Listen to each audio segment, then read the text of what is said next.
Oke, hari ini saya akan berbicara tentang seri akhir zaman. Dan judul khotbah saya pada saat ini adalah Antikris dan pembukaan materai 1-7. Jadi ini yang pertama. Nanti juga saya akan lanjut Antikris dengan peniupan sangkakala Allah 1-7. Dan nanti akan lanjut Antikris dengan cawan murka Allah 1-7, saudara. Karena kalau kita selesaikan sekarang, itu waktunya tidak cukup. Nah, apa yang saya katakan ini, itu semua sumbernya dari kitab Wahyu, dan kita juga ambil sebagian dari kitab Tesalonika. Yang siap dengan kebenaran firman Tuhan, katakan amin. Hari ini pastikan saudara diberkati oleh pengajaran akhir zaman, dan memang waktunya sudah tidak lama lagi, saudara ya. Oke, saya membuat satu skema akhir zaman supaya Bapak Ibu Saudara bisa pelajari dan bisa dimengerti. Gil, kalau tampilkan skema akhir zaman bisa? Bisa ya? Foto-foto tidak bisa. Tapi kalau bisa sampaikan sebentar, kita mau doa, paling bagus kalau kamu bisa buka. Oke, tampilkan skema akhir zaman. Bisa? Nggak bisa lagi? Waduh. Bapak Ibu Saudara, ini adalah skema tentang akhir zaman. Tolong dibesarkan. Di belakang bisa lihat? Ya, pasti bisa lihat lah.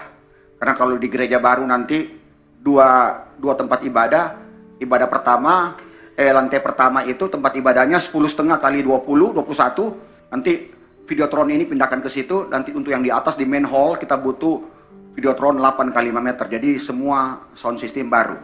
Kita tinggal berdoa sama Tuhan, Tuhan pasti akan kasih. Yang percaya, yang sepakat bersama saya katakan amin. Yang tidak mungkin ya harus jadi mungkin, saudara ya. Iman sekecil ini Alkitab bisa pindah. Yang namanya gunung itu bisa pindah, saudara. Itu berbicara iman. Oke, ini skema perkiraan zaman-zaman baru menurut kitab Wahyu. Akhir zaman ya. Oke, Bapak Ibu Saudara, kitab Wahyu itu banyak orang yang bisa menafsirkan. Jadi di samping kita harus menafsirkan secara dengan logika kita juga harus punya hikmat untuk bisa menafsirkan kitab Wahyu. Beberapa waktu kemarin kita sudah bicara tentang apa yang disebut dengan tabut perjanjian. Kita sudah bicara tentang pembangunan bait suci yang ketiga dan kenapa harus dibangun. Orang Kristen memang sudah tidak ada urusan dengan bait suci yang ketiga karena sudah tidak ada lagi sistem untuk penyembahan. Jadi kalau bait suci yang ketiga itu hadir, makanya orang Israel itu ibadahnya harus ada korban penghapus salah dan korban penghapus dosa, saudara ya.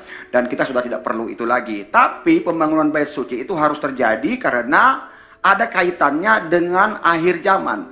Skema yang saudara lihat ini adalah skema akhir zaman. Dan saya tampilkan pertama kali di sini adalah persiapan pembangunan bait suci ketiga. Karena ini harus terjadi dulu, baru yang lain-lainnya terjadi.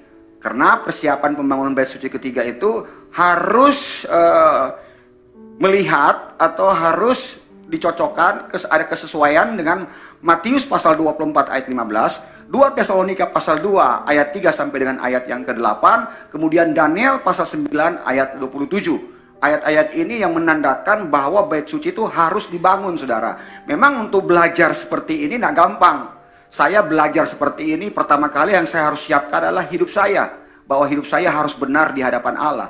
Karena yang kita mau dapatkan ini adalah hikmat dari Tuhan untuk bisa melihat dengan benar kitab Wahyu ini. Jadi kitab Wahyu ini saya jelaskan seperti ini, saya buat seperti ini supaya Bapak Ibu Saudara benar-benar bisa perhatikan. Dan mungkin waktu kita sebentar agak sedikit panjang, tapi saya percaya tidak apa-apa saudara ya, kita semua diberkati. Yang penting jangan sampai jam 3. Kalau jam 3 berarti Bobby nggak bisa makan ya.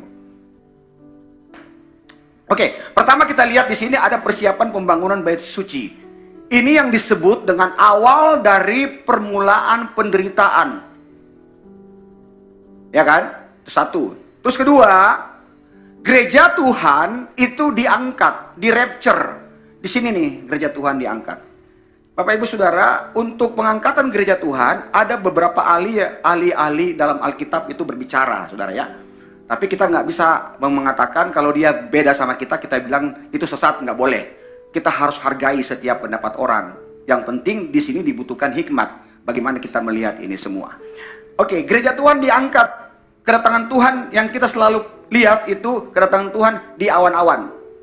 Kemudian Bapak Ibu Saudara, setelah itu masuklah apa yang disebut dengan pemerintahan antikris. Pemerintahan antikris ini dari 0 sampai dengan 7 tahun. Jadi dibagi dua. Ada yang 3,5 tahun pertama, itu yang disebut dengan permulaan kesusahan besar. Dan 3,5 tahun kedua, ini yang disebut dengan kesusahan besar.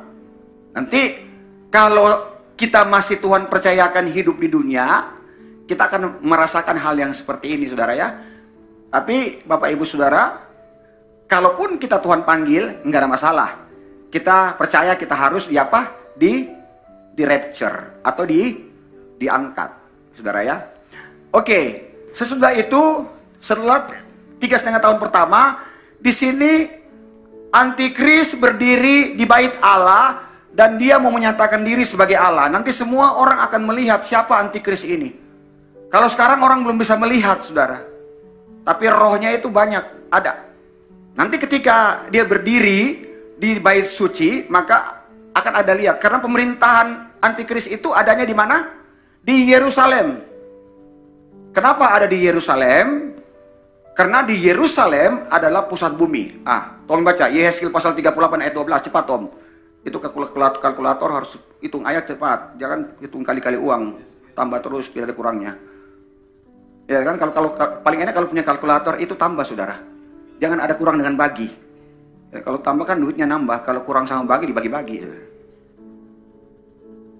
Jadi saya ketawa. Yehezkiel 38 ayat 12, berdiri Tom, keras suaranya. Kita lihat bagaimana Israel, Yerusalem adalah pusat bumi. Silakan. Engkau bermaksud untuk merampas dan menghancurkan tangan dan menyerang umatku yang bangsa-bangsa. Mereka sudah mempunyai ternak dan harta benda dan mereka diam di pusat bumi. Jadi pusat bumi adalah Yerusalem. Pusat bumi adalah Yerusalem, saudara. Nah, dia akan berdiri di bait suci. Nanti kita akan lihat sebentar. Karena di bait suci itu 2 Tesalonika pasal 2 ayat 3 dan ayat yang keempat akan memberikan informasi bahwa antikris ini pada 3,5 tahun kedua, yang pertama ini selesai, dia akan berdiri di bait suci sesuai dengan nubuatan Daniel pasal 9 ayat 27. Kemudian setelah itu masuk kesusahan yang besar. Kesusahan yang besar untuk menyelesaikan 3,5 tahun yang kedua atau 7 tahun, saudara. Jadi hal-hal apa saja yang ada di dalam masa pemerintahan antikris ini? Yang ada adalah pertama kita lihat ada pembukaan materai 1 sampai 4. Oke. Kemudian ada pembukaan materai yang kelima. Di sini. Kemudian nanti saudara ada pembukaan materai yang ke-6. Kemudian ada peniupan sangkakala Allah 1 sampai 7. Kemudian ada cawan murka Allah 1 sampai 7. Dan setelah itu Bapak Ibu Saudara, kedatangan Tuhan Yesus yang kedua. Setelah Tuhan Yesus datang yang kedua, nanti kita lihat apa-apa aja yang dilakukan. Saudara, itu akan masuk di dalam, setelah itu dia akan mendirikan kerajaan 1000 tahun damai dan zaman baru, bumi baru dan langit yang baru. Ini sudah berbicara tentang kekekalan. Jadi khotbah saya pada saat ini saya batasi sampai di materai pembukaan materai yang ke-6. Karena pembukaan materai yang ke-7 itu, waktu saat materai anak domba mau membuka materai yang ke-7, maka Alkitab berkata dalam Wahyu pasal 8, di sorga itu sunyi setengah jam dan mereka sudah siap untuk membunyikan sangkakala Allah 1 sampai 7. Jadi kalau nanti kita ketemu lagi, saya akan bahas sangkakala 1 sampai 7. Selesai, kita akan bahas lagi cawan murka Allah. Kemudian kita akan masuk lagi dalam kerajaan 1000 tahun damai. Dan akhirnya kita sampai kepada zaman yang baru dan bumi yang baru. Saudara, inilah skema akhir zaman. Nah, saudara perhatikan di sini, Bapak Ibu Saudara, ini skemanya dan waktunya untuk ini semua kita sudah dipercepat. Oke, jadi waktunya untuk akhir zaman ini saudara itu dipercepat. Saudara lihat di dalam Matius pasal 24 ayat yang ke-22, silakan Tom. Matius pasal 24 ayat 22, kita lihat waktunya dipercepat atau dipersingkat. Ya. Segala yang hidup tidak akan ada yang selamat. Jadi waktunya ini harus dipersingkat. Karena apa? Orang-orang pilihan. Mungkin tidak cukup dengan satu ayat, kita tambahkan ayat yang selanjutnya. Buka dalam 2 Petrus pasal 3. 2 Petrus pasal 3 ayat yang ke-12. Coba. 2 Petrus pasal 3 ayat 12. Bagi teman-teman yang punya Alkitab atau di tab, bisa kita ikuti ya supaya kita ngerti. Ayo silakan. 2 Petrus 3 ayat 12, yaitu kamu yang menantikan dan mempercepat. Sebentar. Kamu yang menantikan dan mempercepat kedatangan. Mempercepat apa? Hari Allah. Kedatangan Allah. Terus? Pada hari itu langit akan binasa, api dan berunsur. Nanti kita akan buktikan sebentar sampai di cawan murka Allah bagaimana dunia akan binasa. Terus ayat yang ke-13. Tapi sesuai dengan janjinya, kita menantikan langit yang baru dan bumi yang baru. Langit yang baru, bumi yang baru di sini. Terus? Di mana terdapat kebenaran. Di mana terdapat kebenaran. Nah ini yang paling penting. Mau dimajukan kah atau apa? Ayat 14 yang penting. Coba keras suaranya bacanya. Sebab itu, ya. saudaraku yang kekasih. Oke. Sambil menantikan semuanya ini, kamu harus berusaha supaya kamu kedapatan tidak bercacat dan tidak bernoda di hadapannya dalam perdamaian dengan Dia. Kita yang sudah diperdamaikan dengan Kristus, kita harus tetap hidup di dalam kekudusan, saudara. Jadi apapun yang terjadi, kekudusan itu harga mati. Apapun yang terjadi, hidup dalam pemulihan itu harga mati. Mau dipercepat atau mau tidak dipercepat, yang penting tadi, dia bilang harus hidup di dalam kekudusan, saudara. Oke, pertama yang kita lihat di sini. Kenapa harus dipercepat? Orang bertanya, Pak Gembala, kenapa harus dipercepat? Ada dua hal yang bisa mempercepat itu. Pertama, Tuhan tidak mau orang-orang pilihannya yang sudah hidup dalam kekudusan, kemudian Bapak Ibu Saudara akan dipengaruhi oleh antikris. Itu satu. Kenapa dipengaruhi oleh antikris? Karena 1 Yohanes pasal yang ke-4 ayat yang ketiga. Cepat Tom, 1 Yohanes pasal 4 ayat yang ketiga. Dikatakan bagaimana? Dan setiap roh yang tidak mengakui Yesus, setiap roh yang tidak mengakui Yesus tidak berasal dari Allah. Tidak berasal dari Allah. Roh itu adalah roh antikris. Apa? Roh apa? Antikris. Roh antikris. Terus? Dan tentang dia telah kamu dengar. Dan tentang dia telah kamu dengar bahwa ia akan datang dan sekarang ini ia sudah ada. Ia akan datang, tapi sekarang ini ia sudah apa? Sudah ada. Jadi nanti dia akan datang dan kamu lihat ketika dia berdiri di bait Allah di Yerusalem, saudara. Tapi Alkitab bilang dia sudah ada. Mungkin Bapak Ibu Saudara, ini kan Pak Gembala cuma satu ayat. Ayat yang lain untuk memperkuat tentang pesan ini apa? Oke, kita buka lagi. 1 Yohanes pasal 2 ayat 18. 1 Yohanes pasal 2 ayat 18. Cepat Om. 1 Yohanes 2 ayat 18. Anak-anakku, waktu ini adalah waktu yang terakhir. Adalah waktu yang Terakhir. terus Dan seperti yang telah kamu dengar, seorang antikristus akan datang. Sekarang telah bangkit banyak antikristus. Itulah tandanya bahwa waktu ini benar-benar adalah waktu yang terakhir. engkau akan melihat nanti antikris. Tapi sekarang sudah banyak apa? Sudah banyak apa? Sudah banyak antikris. Bapak Ibu Saudara, sekarang ini sudah banyak antikris.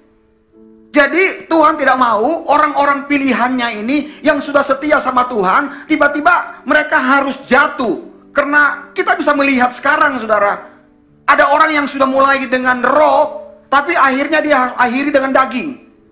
Itu banyak. Kenapa begitu? Banyak persoalan. Ada persoalan keuangan dan lain-lain sebagainya. Kita nggak tahu, saudara. Inilah teknik-teknik daripada antikris. Jadi kalau orang mengatakan kapan antikris itu kan ada, sekarang sudah ada. Sistem antikris ini sudah berjalan. Tapi ketika engkau melihat dia, siapa itu antikris sebenarnya, Anda akan melihat dia ketika dia berdiri di dalam bait Allah. Oleh sebab itu tadi ada kaitannya. persiapan pembangunan bait Allah. Bapak Ibu Saudara, ini penting. Jadi Tuhan tidak mau saudara ya, kalau kita itu sudah bagus-bagus nanti akan terpengaruh. Jadi oleh karena saudara orang pilihan Tuhan, maka waktunya dipersingkat. Ya, jadi semua kita harus kuat sama Tuhan. Jangan ada sakit hati, ya kan? Jangan ada simpan hati, ya toh. Jangan ada loyo-loyo lagi. Apo harus kuat. Apo sekarang sudah lari-lari tertib. Lah, so bagus ini kalau begini, so kuat itu Apo. Kalau pada saat lari begini, Tuhan Yesus datang, Apo duluan, Apo. Kita dang. Bu Mary dang. Mary beli jaga gudang lemar harus ya tuh. Wish. Amin Bapak Ibu Saudara. Yang kedua, Matius pasal 24 ayat 22 mengatakan, kalau tidak dipersingkat maka semua yang hidup bisa-bisa binasa semua. Amin. Oke, baca lagi. Ayat 22, ya. Dan sekiranya waktunya tidak dipersingkat, maka dari segala yang hidup tidak akan ada yang selamat. Terus? Akan tetapi kan oleh karena orang-orang pilihan waktunya. Jadi kalau tidak dipersingkat ini, maka segala yang hidup ternyata bisa mati binasa semua. Ini penasaran. Kok bisa begitu? Makanya nanti kita harus belajar dalam Matius 1 sampai 7, kemudian penipuan sangkakala Allah 1 sampai 7 dan cawan mukra Allah 1 sampai 7. Saya tidak bisa ngomong semua karena waktunya Saudara, nanti kita akan ketemu. Tapi saya mau mengambil highlights-nya aja. Bagaimana sih orang itu akan mati semua tadi? Ini kan harus dibuktikan nih. Oke, yang pertama saya mau katakan, ketika cawan materai 4 dibuka, nanti sebentar kita akan ke sana. Materai keempat dibuka, maka ada 1/4 penduduk bumi binasa. Oke, buka. Baca di dalam Wahyu pasal 6, Tom. Wahyu pasal 6 ayat 7 dan ayat 8. Baca. Berdiri. Kasih besar kok itu dia. Ulun berkacamata Kang. Oke. Wahyu 6 ayat 7 dan 8. Keras-keras. Ketika anak domba itu membuka materai yang keempat, Ya. akan mendengar suara makhluk yang keempat berkata, "Mari." Dan aku melihat sesungguhnya ada seekor kuda hijau kuning, dan orang yang menungganginya bernama Maut, dan kerajaan Maut mengikutinya. Dan kepada mereka diberikan kuasa atas 1/4 dari bumi untuk membunuh dengan pedang. 1/4 dari apa? Dari bumi. 1/4 dari bumi untuk Membunuh dengan pedang. apa lagi? Dan dengan kelaparan dan sampar. Apa lagi? Dan dengan binatang-binatang buas yang di bumi. Oke, jadi berarti nanti kita akan baca, kita akan masuk di situ ya, tapi saya ngomongin highlights-nya aja. Jadi materai, oh ya, pakai itu Tom. Nah, nanti pakai itu kalau kamu baca. Kamu saya kontrak duduk sini, sekretaris memang tugasnya begitu. Untuk baca ayat, Saudara ya. Oke, jadi kita lihat. Jadi 1/4 penduduk bumi akan binasa. Nah, sekarang itu penduduk bumi 8 miliar. Nah, kalau nanti 1/4 binasa, yang binasa berapa miliar? 2 miliar. Saudara perhatikan saya, kita mau buktikan ini. Matius 24 ayat 22. Sekiranya waktunya tidak dipersingkat, maka segala yang hidup itu akan binasa. Kita akan buktikan. Catat, sudah 2 miliar yang mati. Oke, yang kedua, ketika peniupan sangkakala Allah yang ke-6 terjadi, maka ada 1/3 penduduk bumi itu binasa. Oke, buka. Di dalam Wahyu, kitab Wahyu pasal yang ke-9 ayat 13 sampai dengan ayat yang ke-15. Baca pakai ini. Ini, Bos. Ya. Oke. Wahyu 9 15. Biar baca Alkitab ini pakai batanya 2 kali. Baca Wahyu 9 ayat 13 sampai 15. Ya. Lalu malaikat yang ke-6 meniup sangkakala. Lalu malaikat yang ke-6 meniup apa? Sangkakalanya. Sangkakala yang keberapa? Yang ke-6 itu dagang pintar itu. Lanjut. Dan aku mendengar suatu suara keluar dari keempat tanduk mesbah emas yang di hadapan Allah, dan berkata kepada malaikat yang ke-6 yang memegang sangkakala itu, "Lepaskanlah keempat malaikat yang terikat dekat sungai besar Efrat itu." Maka dilepaskannya keempat malaikat yang telah disiapkan bagi jam dan hari, bulan dan tahun untuk membunuh 1/3 dari umat manusia. Membunuh berapa? 1/3. 1/3 dari umat manusia. Baca ayat yang ke-16 coba. Dan jumlah tentara itu Sudah, sampai situ aja. Berarti oke. Berapa catat 1/3? Sekarang 8 miliar dibagi 3. Berapa? 2,667 miliar. Orang so tahu, orang biasa aja hitung doi cepat. Jadi Bapak Ibu Saudara betul toh? Coba baca.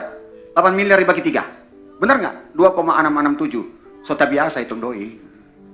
Maksudnya doi besar begitu. Oke, berarti yang mati sudah 2,667 ditambah dengan 2. Berarti 4,667. Ini kita buktikan. Matius pasal 24 ayat 22. Oke, yang ketiga, ketika cawan murka Allah yang keempat itu ditumpahkan ke bumi, maka manusia, saudara, dihanguskan. Oke, baca. Wahyu pasal 16 ayat yang ke-8. Baca. Wahyu 16 ayat 8. Dan malaikat yang keempat menumpahkan cawannya ke atas matahari, dan kepadanya diberi kuasa untuk menghanguskan manusia dengan api. Terus? Dan manusia dihanguskan oleh apa? Oleh panas api. Panas api yang dahsyat. Terus? Dan mereka menghujat nama Allah yang berkuasa atas malapetaka-malapetaka itu, dan mereka tidak bertobat untuk memuliakan Dia. Bapak Ibu Saudara, tadi sudah yang mati 4,667. Nah, sekarang kalau dihanguskan mati yang berapa, Dang? Jadi benar toh? Benar. Tapi untuk orang pilihan Tuhan itu mendapat privasi dari Tuhan. Katakan amin. Nah, makanya ini luar biasa, saudara. Jadi itulah kenapa dia harus dimajukan. Oke, itu yang pertama. Sebelum saya lanjut lagi. Yang kedua, pasti Anda bertanya, kenapa pengangkatan gereja Tuhan itu adanya di awal masa pemerintahan daripada antikris? Pengangkatan gereja Tuhan ini berbicara saudara dan saya. Kenapa harus berada di awal daripada pemerintahan antikris? Ada banyak tafsiran juga mengatakan, ada yang pada akhir. Tapi Bapak Ibu Saudara, ada beberapa ayat yang menguatkan saya, sehingga saya melihat bahwa gereja Tuhan ini, Bapak Ibu Saudara, diangkat ini sebelum. Jadi sebelum daripada masa antikris, saudara. Karena kita tahu sebentar kita akan masuk dalam Matius 1-4, itu persoalan daripada antikris. Nah, pertama yang kita lihat di sini adalah kitab Wahyu itu mempunyai hierarki. Jadi kalau saya baca kitab Wahyu sampai akhir zaman, saya bisa menaksirkan, oh akhir zaman itu dimulai dari sini, kemudian antikris bekerja, kemudian dia nanti akan dihancurkan oleh Kristus, saudara. Itu ada urut-urutannya, saudara ya. Jadi sebelum materai pertama dibuka, Bapak Ibu Saudara, ternyata kalau kita lihat sudah ada orang yang diselamatkan. Di sorga sudah orang yang diselamatkan. Makanya saya menaruh pengangkatan atau rapture ini pada saat ini. Karena kalau saya orang pilihan Tuhan, kira-kira kalau saya orang pilihan Tuhan, kemudian saya masuk pada saat nanti ketika ada sebentar diperhadapkan dalam suatu masalah yang luar biasa oleh antikris, peperangan dan lain-lain sekalian, apa saya mau diselamatkan? Nah, itu pertanyaannya itu. Dan yang paling penting bahwa sebelum materai disampaikan ini, anak domba membuka materai, itu pasal yang kelima pada ayat-ayat terakhir, mulai dari ayat 11, itu sudah berbicara tentang bagaimana pada saat itu sudah ada orang di surga yang memuji Tuhan, Bapak Ibu Saudara. Oke, kita lihat. Buka Wahyu pasal 5 ayat 11. Baca. Wahyu pasal 5 ayat 11. Wahyu 5 ayat 11. Maka aku melihat dan mendengar suara banyak malaikat sekeliling takhta, makhluk-makhluk dan tua-tua itu. Jumlah mereka berlaksa-laksa dan beribu-ribu laksa. Oke, saudara, sebentar Tom. Jadi ini berbicara penglihatan Yohanes di Pulau Patmos. Jadi ini yang disebut dengan Wahyu Yesus Kristus. Jadi apa yang dilihat oleh Yohanes di Pulau Patmos, inilah yang disampaikan. Lanjut ayat 12. Ayat 12, ya. Katanya dengan suara nyaring, anak domba yang disembelih itu layak untuk menerima kuasa dan kekayaan dan hikmat dan kekuatan dan roh, hormat dan kemuliaan dan puji-pujian. Nah, lanjut lagi. Selanjutnya ayat 13, ini paling penting. Dan aku mendengar semua makhluk yang di surga dan yang di bumi dan yang di bawah bumi dan yang di laut dan semua yang ada di dalamnya berkata, bagi Dia yang duduk di atas takhta dan bagi anak domba adalah puji-pujian dan hormat dan kemuliaan dan kuasa sampai selama-lamanya. Terus? Dan keempat makhluk itu berkata, amin. dan tua-tua itu jatuh tersungkur dan menyembah. Saudara perhatikan di dalam ayat yang ke-13, dan aku mendengar semua makhluk di sorga dan yang apa di bumi dan yang di bawah bumi. Saudara, jadi ini bercerita makhluk. Alkitab tidak berkata ini malaikat, tapi Alkitab berkata ini makhluk, saudara. Berarti kita yang diangkat, saudara, di sorga ada puji-pujian bagi Tuhan.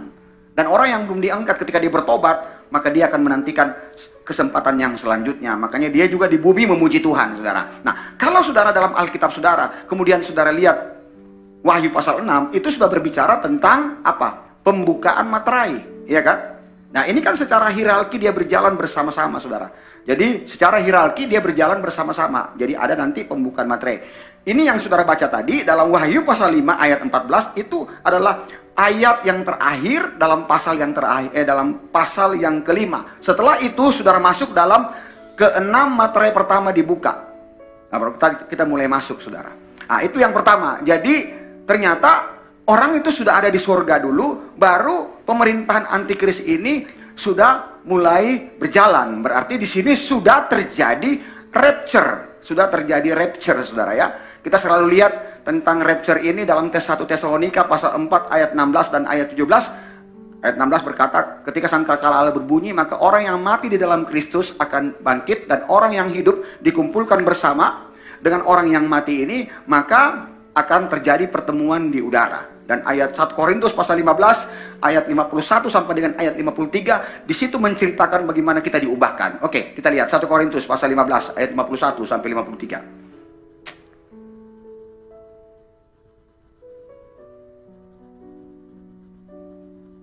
Silakan, Tom.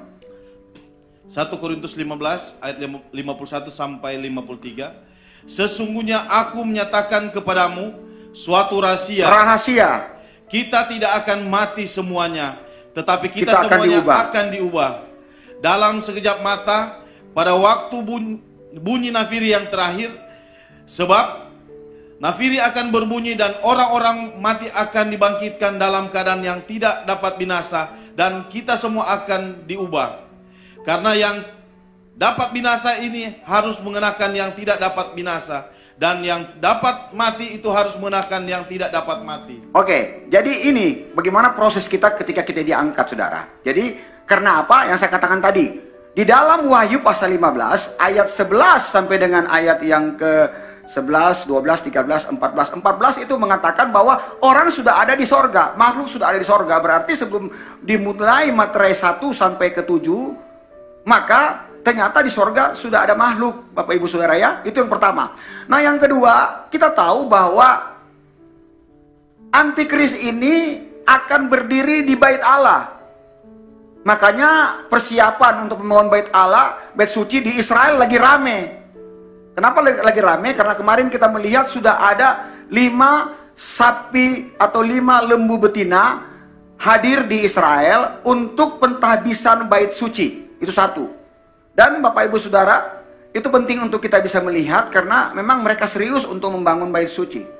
Memang mereka pikir ini kami harus hidup dengan persembahkan korban penghapus salah, korban penghapus dosa sesuai dengan perjanjian yang lama. Tapi sebenarnya intinya bahwa firman Tuhan itu harus digenapi. Yang apa yang harus digenapi? Matius pasal 24 ayat 15 dan 2 Tesalonika pasal 2 ayat 3 sampai ayat 8 dan Daniel pasal 9 ayat 27. Karena nanti antikris akan berdiri di bait Allah. Makanya kalau Anda lihat dalam Matius pasal 24 ayat 15, jika engkau melihat pembinasa keji berdiri di tempat kudus, maka perhatikanlah kitab Daniel. Oke ya, perhatikan kitab Daniel.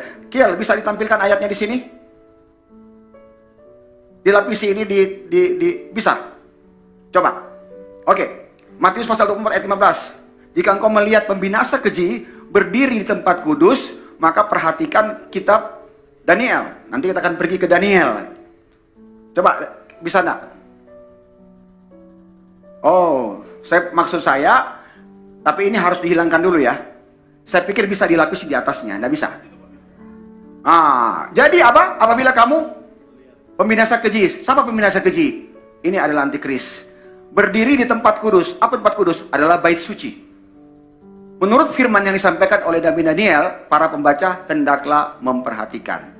Sebagaimana yang saya pernah katakan bahwa Israel semua membangun bait suci semua sudah siap. Tapi kalau membangun bait suci itu, saudara, pertama harus ada negosiasi, harus ada dulu pembicaraan yang baik dengan dunia Arab. Dan terbukti sekarang Israel sudah bangun hubungan sama Arab Saudi, udah bangun hubungan sama Uni Emirat Arab, sama Dubai, saudara ya.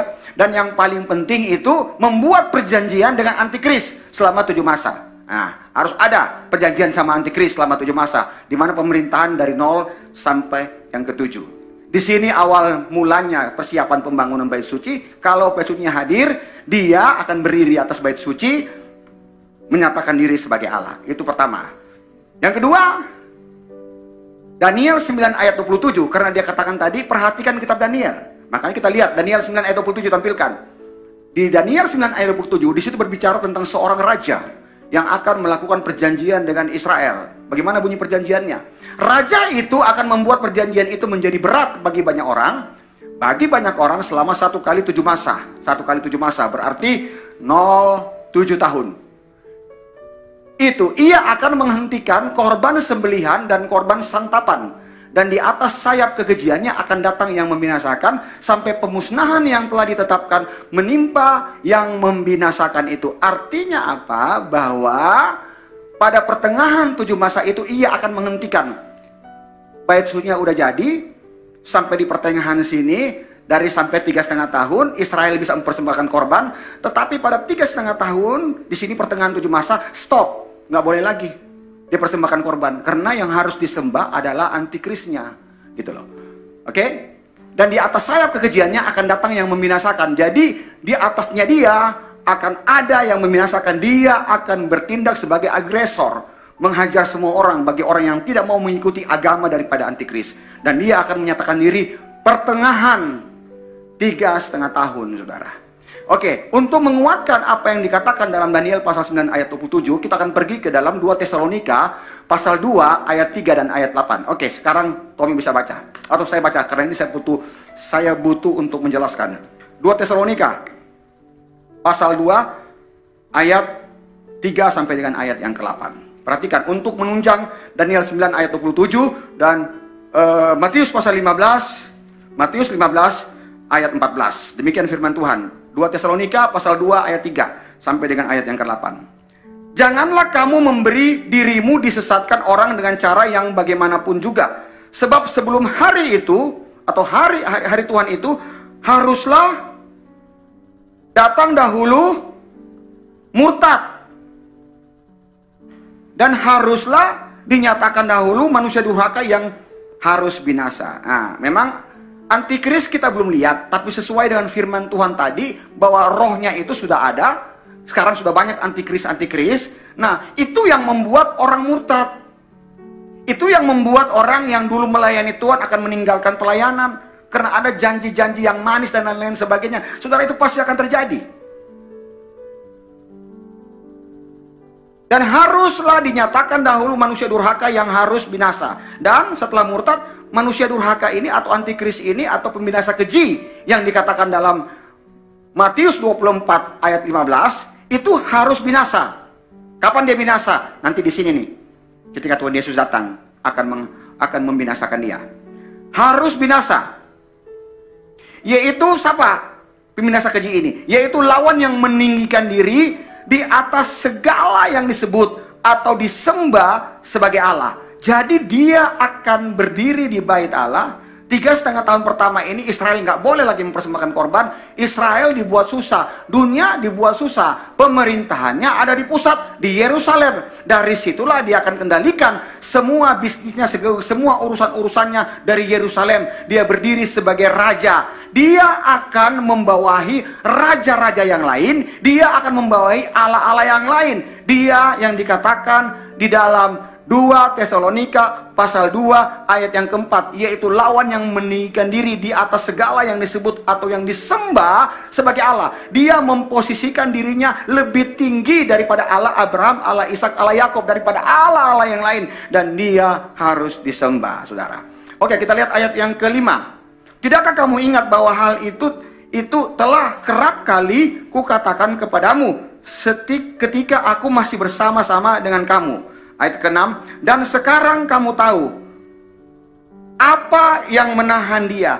Jadi sekalipun kita belum melihat sosok daripada antikris ini, tapi kita tahu bahwa sistemnya sudah berjalan, rohnya sudah berjalan. Alkitab berkata di dalam ayat yang ke-6, dan sekarang kamu tahu apa yang menahan dia.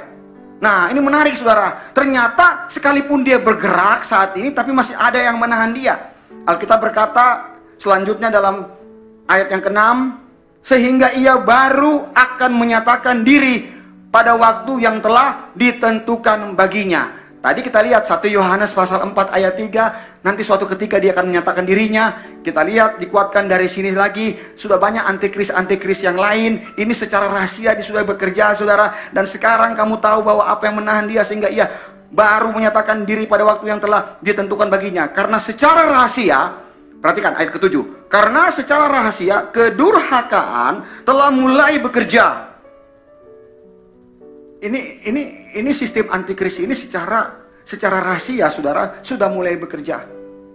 Jadi kalau secara rahasia itu ada hal yang terselubung. Jadi kita tahu bahwa antikris ini nantinya saudara akan dapatkan dia seorang ahli politik. Dan nabi palsu ini adalah sebagai ahli agamanya dia.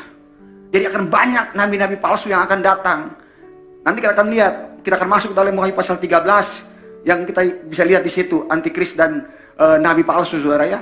Ini semua yang kita akan secara rahasia nih. Makanya banyak pengajaran-pengajaran sekarang yang sepertinya dengarnya bagus saudara ya.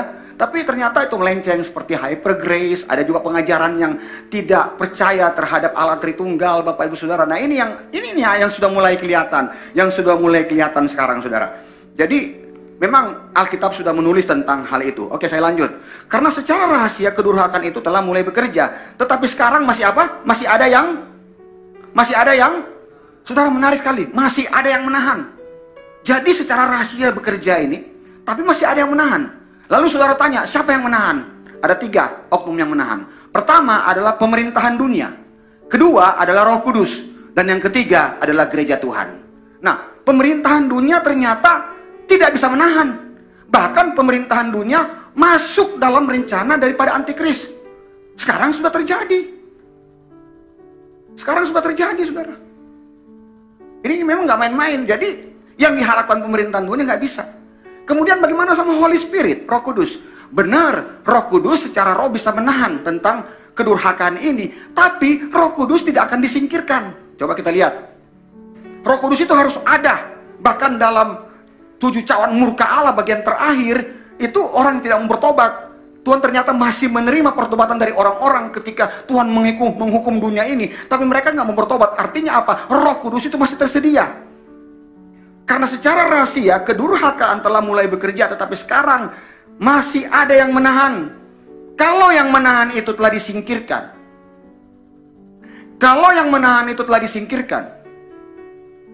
Pada waktu itulah si pendurhaka baru akan menyatakan dirinya.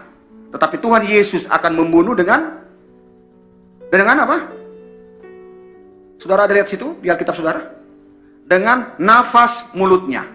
Nah, nafas mulutnya ini kalau saudara baca dalam Wahyu pasal 19 ayat 11 sampai ayat 16, Tuhan Yesus turun dari sorga. Nafas mulutnya itu adalah pedang yang membinasakan. Jadi kitab Wahyu ini sebenarnya menarik saudara ya, untuk kita lihat. Pada waktu, nah, kalau yang menahan itu telah disingkirkan. Jadi menahan ini harus disingkirkan. Tadi yang menahan ini yang disingkirkan siapa? Mau disingkirkan kalau pemerintahan nggak bisa. Karena pemerintahan nanti akan termasuk dalam golongan itu. Suka atau tidak suka saudara. Orang ini politik yang luar biasa. Yang kedua adalah Roh Kudus. Roh Kudus juga nggak bisa disingkirkan. Kenapa nggak bisa disingkirkan? Karena Roh Kudus itu berfungsi sampai saat Yesus mau datang kedua kali. Ketika berakhir cawan murka Allah yang ke-1 sampai 7 saudara, itu Tuhan masih tunggu pertobatan orang, masih ada Roh Kudus di situ. Baru yang bisa menahan siapa yang akan disingkirkan? Gereja Tuhan.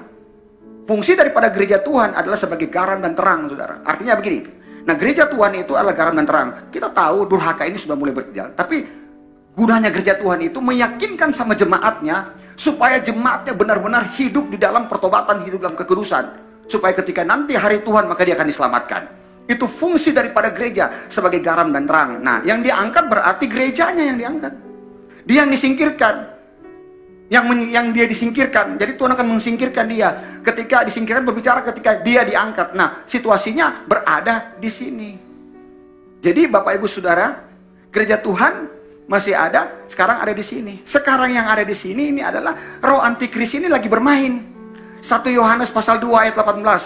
1 Yohanes pasal 4 ayat ketiga. Di sini nih, ini awal masuk dalam permulaan kesusahan besar. Nih, sudah banyak terjadi di sini sesuatu, sudah terjadi murtad, kedurhakaan di sini. Artinya apa? Matius pasal 24 ayat 12 sudah mulai digenapi. Coba Tom baca Matius 24 ayat 12.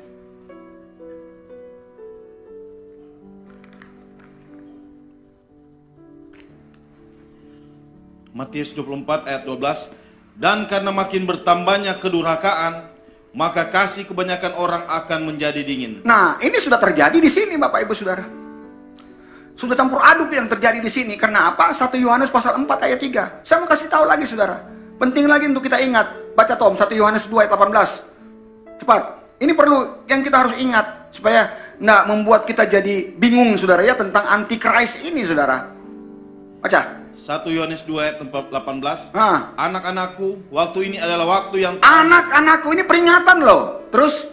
Dan seperti yang telah kamu dengar, ya, seorang antikristus akan datang. Nah. Sekarang telah bangkit banyak antikristus. Nah. Itulah tandanya bahwa waktu ini benar-benar adalah waktu yang terakhir. Nah, kalau ini gereja Tuhan telah disingkirkan, maka dia akan menyatakan diri pada pertengahan 7 masa. Jadi ini yang kita bisa melihat, sehingga gereja Tuhan itu saya katakan tadi diangkat pada saat ini. Kenapa kita taruh atau kenapa kita bicara bahwa gereja Tuhan diangkat di sini? Karena dua hal yang saya sudah katakan tadi, Saudara. Sehingga makanya gereja Tuhan harus diangkat. Kalau tidak diangkat, Saudara akan melihat bagaimana dunianya akan menjadi kacau. Tuhan sangat sayang kepada orang pilihannya. Saudara harus tahu, Tuhan sangat mengasihimu. Tuhan sangat menyayangi kita, Saudara. Oleh sebab itu, sesibuk-sibuknya kita, apapun yang kita lakukan, ingat, jangan sampai lupa kita beribadah. Ada pujian dan penyembahan bagi Tuhan. Itu yang membuat kita hidup di dalam pertobatan. Itulah yang membuat kita hidup, Saudara, di dalam pemulihan. Saudara, tahukah engkau bahwa bangsa Israel itu dibuang ke Babilonia berapa tahun? 70 tahun. Ini loh, bangsa Israel dibuang ke Babilonia 70 tahun. 70 tahun itu apa, Saudara? 70 tahun itu adalah umur manusia. Umur manusia di atas 70 tahun 120 tahun. Di atas 120 tahun Metusalah 969 tahun, orang yang paling tua di dunia. Di bumi ini yang pernah ada. Nah, habis itu turun sampai Musa 120. Sekarang sampai kita berapa? 70. Jadi 70 tahun ketika Israel mengalami pemulihan di Babel, itu Tuhan izinkan dia pulang untuk membangun Yerusalem dan bait suci yang kedua. Artinya apa? Bahwa 70 tahun adalah umur manusia. Jadi kalau sekarang saya punya umur 70 tahun, sampai saya hidup, saya harus mengalami pemulihan. Yang sepakat bersama saya katakan amin. Amin, Saudara. Nah, ini yang kita lihat, ini hal yang benar-benar itu akan terjadi, Saudara. Nah, sekarang kita masuk materai pertama sampai materai yang keempat. Ya kan? Nanti kita akan sambung antikris itu seperti apa, Saudara ya. Oke. Wahyu pasal 6 ayat yang pertama. Wahyu pasal 6 ayat yang pertama, kalau kita lihat Bapak Ibu Saudara, di situ berbicara anak domba. Anak domba ini menarik untuk kita lihat. Dikatakan dalam Wahyu pasal 6 begini. Maka aku melihat ini adalah Yohanes ketika dia melihat di Pulau Patmos. Maka aku melihat anak domba itu membuka yang pertama dari ketujuh materai. Siapa ini anak domba? Anak domba ini adalah Yesus. Karena Alkitab berkata juga dalam Yohanes pasal 1 ayat 29. Yohanes 1 ayat 29. Coba. Keesokan harinya Yohanes melihat Yesus dan dia mengatakan, lihatlah anak domba Allah yang menghapus dosa dunia. Tolong dibacakan. Betul? Sudah terlalu lama, Tom. Lanjut, lewat. Tapi percayalah, itu pasti. Nah, percaya, coba kena ulang. Betul toh? Yohanes 1 ayat 29. Nah, ini makanya. Isya. Harus dia tanya Isya ya. Oke, Yohanes 1 ayat 29. Baca. Yohanes 1 ayat 29. Pada keesokan harinya Yesus melihat Yohanes melihat Yesus bukan datang balik kepadanya, dan ia berkata, lihat anak domba Allah yang menghapus dosa dunia. Nah, jadi bukan Yesus melihat Yohanes, bos. Yohanes melihat Yesus. Sudah, mobil masih aman toh?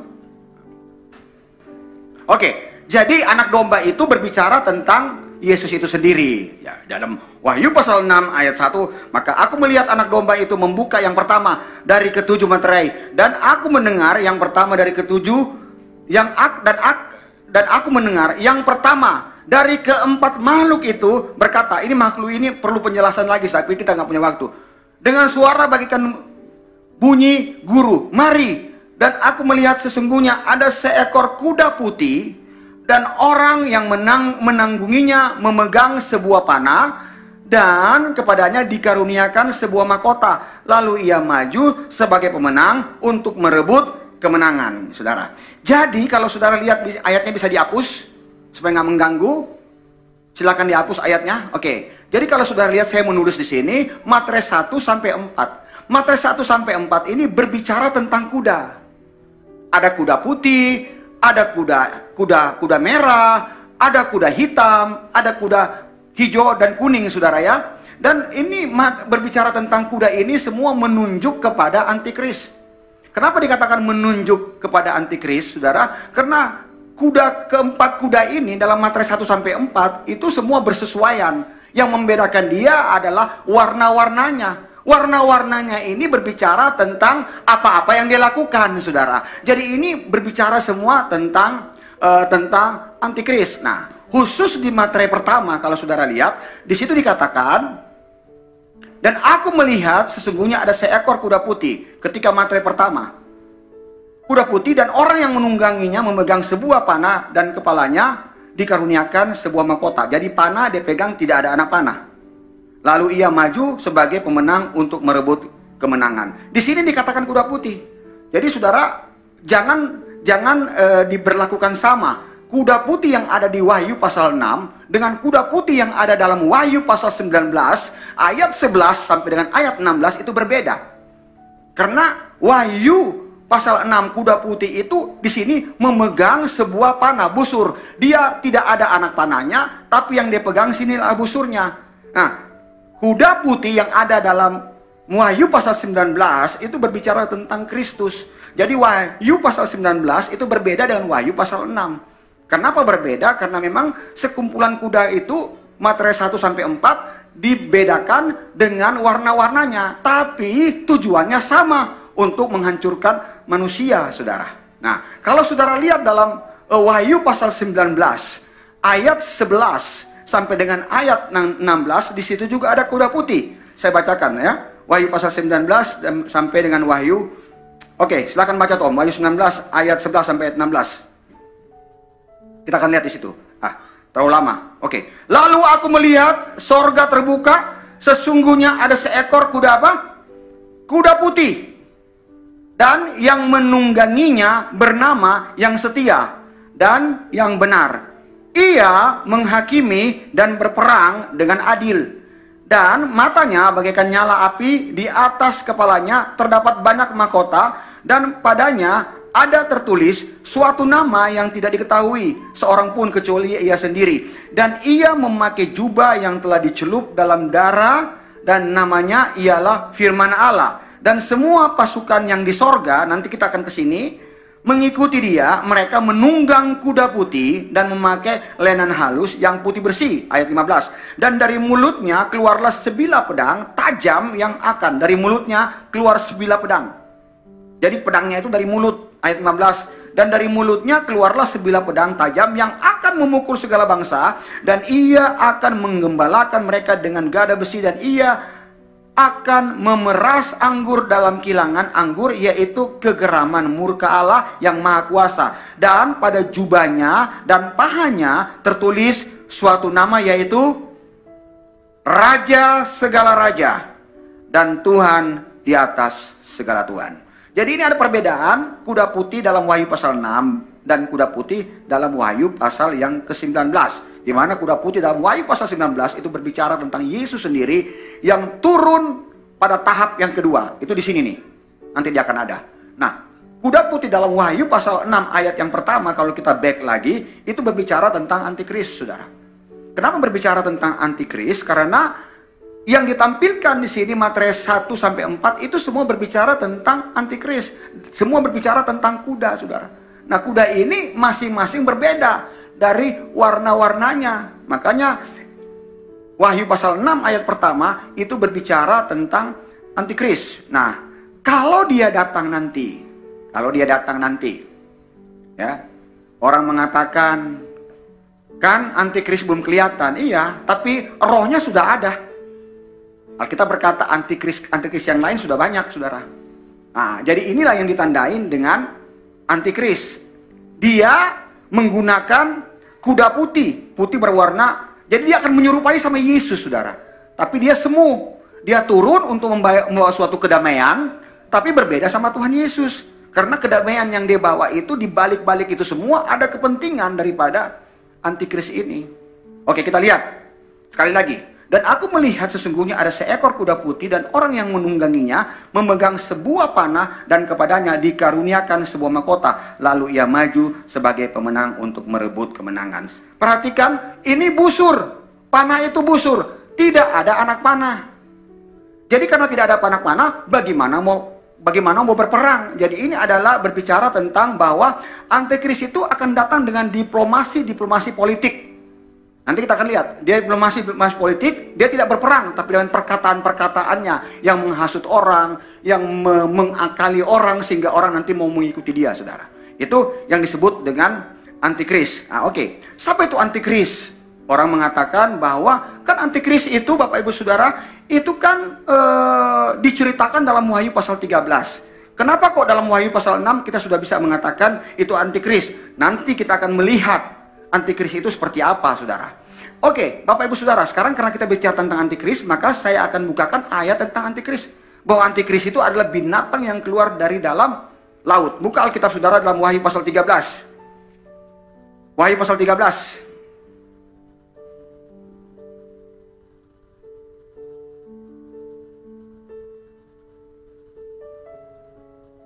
Ayat pertama. Kita akan baca sampai dengan ayat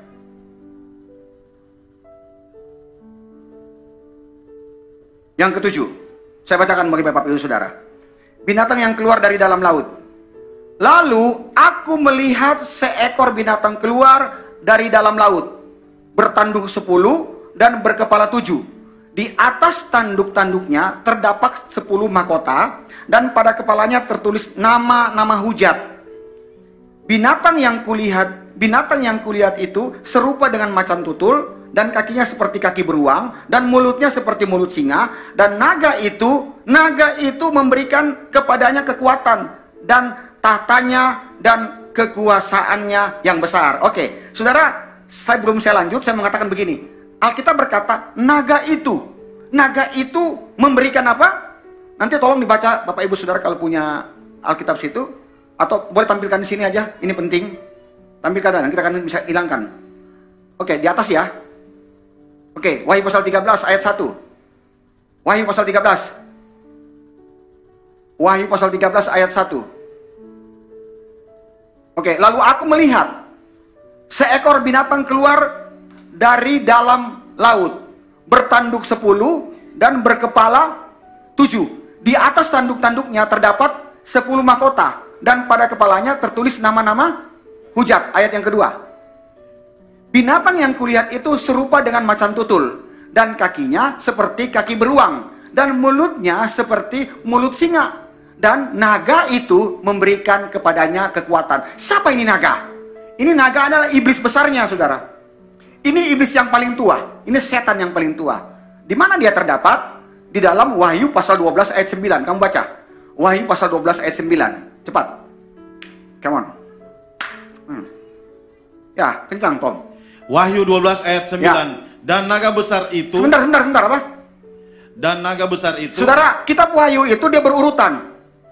Dari Wahyu pasal per pasal. Nah, ini kita baca sekarang Wahyu pasal 12 ayat 9. Baca. Dan naga besar itu. Terus si ular tua. Yang disebut iblis atau setan. Yang menyesatkan seluruh dunia. Dilemparkan ke bawah, ke bumi. Ia dilemparkan ke bumi bersama-sama dengan malaikat-malaikat. Nah, sampai di situ saudara. Jadi Kan kita bingung nih bacanya di sini. Dan naga itu, jadi harus nyambung. Naga itu siapa? Naga itu si bosnya, the big boss, iblis, saudara. Nah, dia memberikan kuasa kepada antikris ini. Makanya Alkitab berkata, dan naga itu memberikan kepadanya kekuatannya dan tahtanya dan kekuasaannya yang besar. Ayat yang ketiga. Maka tampaklah kepadaku satu dari kepalanya seperti kena luka yang membahayakan hidupnya.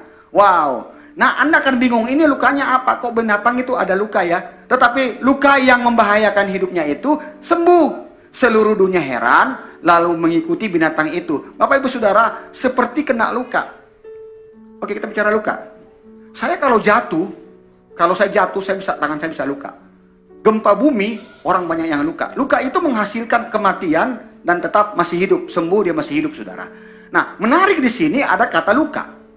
Seperti kena luka yang membahayakan hidupnya. Nah, nanti kita akan lihat luka karena apa, saudara ya. Nanti kita akan masuk di dalam pembukaan materi yang ke-6. Kita simpan dulu di sini. Tapi saudara akan penasaran, kena luka kenapa? Nanti jawabannya akan ada di situ. Tetapi luka-luka yang membahayakan hidup itu sembuh. Seluruh dunia heran, lalu mengikuti binatang itu. Ayat yang keempat. Dan mereka menyembah naga itu karena ia memberikan kekuasaan kepada binatang itu, dan mereka menyembah binatang itu sambil berkata, siapakah yang sama seperti binatang ini dan siapakah yang dapat berperang melawan dia? Ayat yang kelima. Dan kepada binatang itu diberikan mulut dan penuh apa? Dan hujat. Kepadanya diberikan juga kuasa untuk melakukan 40, berapa itu 42 bulan? 3,5 tahun. Nah, 3,5 tahun itu ini loh. Di sini loh. Oke, akan menyesatkan orang.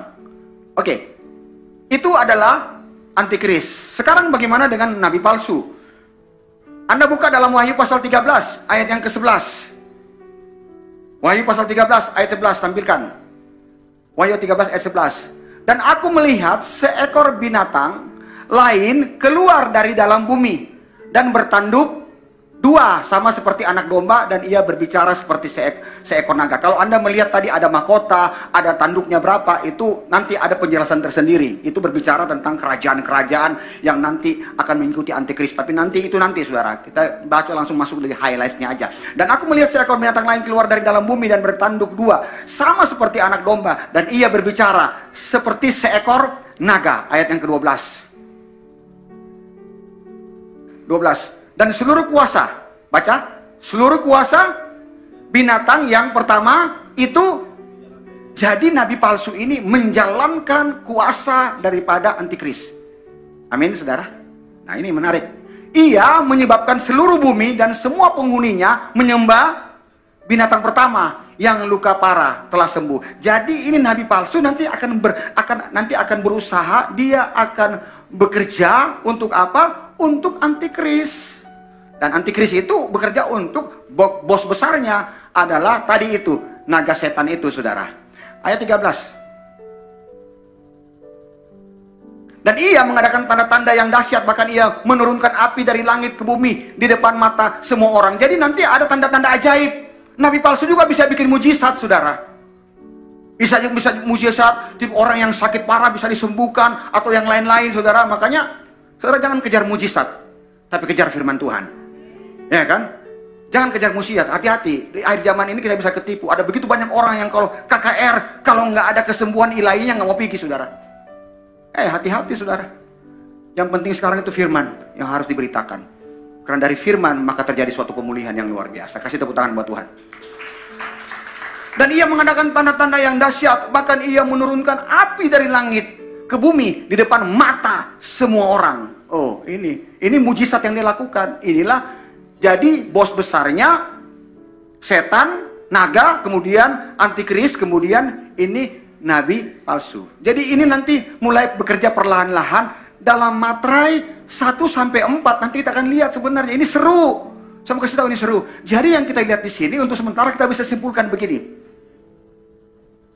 Tritunggal Kudus vs Tritunggal najis. Tritunggal Kudus menghasilkan keselamatan bagi kita. Tapi Tritunggal yang najis menghasilkan kebinasaan bagi kita. Apa itu Tritunggal yang kudus? Allah Bapa, Allah Anak, Allah Roh Kudus. Apa itu Tritunggal yang najis? Setan besar, antikris, dan nabi palsu. Amin, Bapak Ibu Saudara. Jadi Anda mau pilih yang mana? Jadi Bapak Ibu nanti ini menarik Saudara. Makin ke sana lagi, masuk dalam 7 tahun itu luar biasa. Ya, oke. Jadi itu yang disebut dengan antikris. Makanya kalau kita hapus, tolong dihapus lagi ini. Hapus dulu ayatnya. Pelan-pelan. Itu adanya di Matius 1 sampai 4, pekerjaan dari antikris. Jadi dari awal juga dia sudah mulai kelihatan. Oke, kita lihat materai yang kedua dalam Wahyu pasal yang ke-6, saya bacakan ayat yang ketiga. Dan ketika anak domba itu membuka materai yang kedua, aku mendengar makhluk kedua berkata, "Mari." Dan majulah seekor kuda lain, seekor kuda apa? Kuda apa? Tampilkan lagi sini. Merah padam. Wah, ini nggak bisa tampil, ya sudah. Dan majulah seekor kuda lain, seekor kuda merah padam. Dan orang yang menungganginya dikaruniakan kuasa untuk mengambil apa? Damai sejahtera dari atas, sehingga mereka saling membunuh, dan kepadanya dikaruniakan sebilah pedang yang besar. Jadi kalau tadi saudara lihat kuda putih itu, Bapak Ibu Saudara, itu adalah antikris yang pertama turun ke bumi. Dia yang namanya orang. Pasti kalau pertama itu baik-baik Saudara, ya kan? Kalau ada sesuatunya pasti baik. Nah, damai yang dia munculkan itu semu beda dengan damai Kristus yang berikan kepada kita. Pada akhirnya toh akan terjadi seperti ini. Dan majulah seekor kuda lain, seekor kuda merah padam, dan orang yang menungganginya dikaruniakan kuasa untuk mengambil damai sejahtera dari atas bumi, sehingga mereka saling membunuh, dan kepadanya dikaruniakan sebilah pedang. Pedang berbicara tentang peperangan. Pedang berbicara tentang kejahatan Saudara.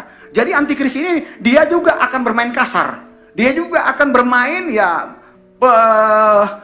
pembunuhan dan lain-lain sebagainya. Nanti kita akan lihat Saudara, ya kan, mengakibatkan perang. Saudara, Anda bisa tahu bahwa kalau Anda baca kitab Lukas atau kitab Matius, ini identik sekali. Matius 1 sampai 7 kalau kita bandingkan dengan Matius pasal 24 kedatangan Tuhan itu sama, cuma kita nggak punya waktu. Nanti ada waktunya kita bahas ini, tapi kayaknya seperti ini harus masuk dalam seminar Saudara. Karena kita nggak punya waktu di sini. Sehingga mereka saling membunuh, dan kepadanya dikaruniakan sebilah pedang yang besar. Kita bisa melihat Soviet sudah berperang sama Ukraina. Ya, ini pekerjaan dari siapa? Ini pekerjaan antikris. Orang-orang jahat Saudara. Akibatnya apa? Akibatnya sekarang terjadi, misalkan terjadi apa yang disebut dengan inflasi dan lain-lain sebagainya. Dan kita tahu sekarang Bapak Ibu Saudara bahwa inflasi sudah merajalela. Nanti kita akan sampai ke sana. Ini ya. Oke. Kemudian dalam Wahyu pasal 6 ayat yang kelima, lanjut. Ini materai kedua. Dan ketika anak domba ini Kristus di sorga, itu membuka materai yang ketiga, aku mendengar makhluk yang ketiga berkata, "Mari." Dan aku melihat sesungguhnya ada seekor kuda. Tadi kuda putih, ada kuda merah, sekarang kuda hitam. Dan aku melihat sesungguhnya ada seekor kuda hitam, dan orang yang menungganginya memegang semua timbangan di tangannya. Ayat yang ke-6. Ayat ke-6. Dan aku mendengar seperti ada suara di tengah-tengah keempat makhluk itu berkata, "Secupak gandum sedinar dan 3 cupak jelai sedinar, tetapi janganlah rusak minyak dan anggur." Akibat perang maka terjadi inflasi. Akibat perang Soviet Ukraina, ini belum Saudara, ini masih pemanasan, maka inflasi terjadi. Anda kalau mau tahu, cek sekarang kurs dolar Singapura. Kita bicara kurs dolar Singapura. Bulan yang lalu, 1,5 bulan yang lalu, itu kursnya masih 10.400. Sekarang Saudara, dolar Singapura itu sudah menjadi 11.500. Jadi kalau Anda siapa punya sing dolar sini? Cepat-cepat jual. Naiknya luar biasa loh. Itu karena apa? Karena pengaruh daripada Soviet perang sama Ukraina. Inflasi terjadi. Ini sudah mulai kelihatan sekarang Saudara. Dan secupak gandum sedinar. Sedinar itu zaman dulu itu gaji 1 hari kerja. Kalau sekarang katakan tukang 200. Tapi dengan 200 itu ternyata cuma dapat segini gandum Saudara. Kalau mau lebih banyak lagi berarti kualitasnya jelek. Apa itu? Jelai. Jelai itu makanan kuda. Ya, atau 3 cupak jelai sedinar. Ini akan masuk dalam masa-masa yang seperti itu. Oke, kita lihat. Jadi sudah ada kuda warna putih, warna hitam, warna merah. Sekarang kita lihat materai yang keempat. Lanjut, ayat ke-7. Wahyu pasal 6 ayat ke-7. Dan ketika anak domba itu membuka materai yang apa? Keempat. Aku mendengar suara makhluk keempat berkata, mari, ayat yang ke-8. Dan aku melihat sesungguhnya ada seekor apa? Kuda hijau kuning. Wow, hijau kuning ini kan kalau digabungin jadi pucat, saudara ya. Dan orang yang menungganginya bernama Maut, dan kerajaan maut mengikutinya, dan kepada mereka diberikan kuasa atas 1/4 dari bumi untuk membunuh dengan pedang tadi, peperangan, kelaparan, akibat perang kelaparan, penyakit sampar, COVID. Jangan main-main COVID kemarin, bos. Itu peringatan itu. Anda pernah nggak kebayangkan kalau akan ada COVID? Tidak pernah, tapi kemarin terjadi. Jadi jangan main-main, itu akan mengarah ke sana. Dan dengan binatang-binatang buas. Apa ini binatang-binatang buas? Ada beberapa penafsiran di sini. Binatang-binatang buas ini mereka mengatakan juga mungkin karena makanan sudah tidak ada sehingga binatang buas ini menelan manusia, atau mereka samakan antikris itu sebagai binatang buas yang menelan manusia, bukan menelan makan tapi menyusahkan manusia, saudara ya. Itulah tafsiran-tafsiran yang ada. Nah, sampai dalam, coba sampai selesai sampai sini, dihapus dulu sampai sini, hilangkan dulu supaya saya bisa jelaskan lagi. Oke, sampai Matius 1-4 masalah kuda itu terjadi pada saat ini, pada saat permulaan kesusahan besar. Nah, ada lagi pekerjaan antikris dalam materai yang kelima. Oke, buka dalam Wahyu pasal yang ke-6 ayat 9 sampai dengan ayat yang ke-11. Tampilkan Wahyu pasal 6, ini materai kelima, 9 sampai 11.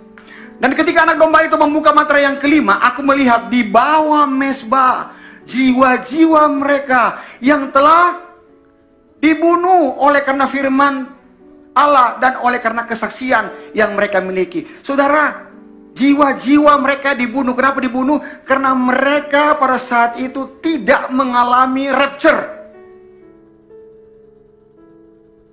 Kenapa pada saat itu mereka tidak mengalami rapture? Kalaupun mereka masih ada, karena pada saat itu orang yang tahu tentang rapture itu, maka mereka bertobat. Mereka bertobat dan mereka mati syahid kepada Tuhan. Kenapa? Karena mereka tidak mengalami rapture. Nah, ini urut-urutannya, saudara. Jadi yang saya selalu katakan tadi, kita nggak mau masuk dalam masa seperti ini.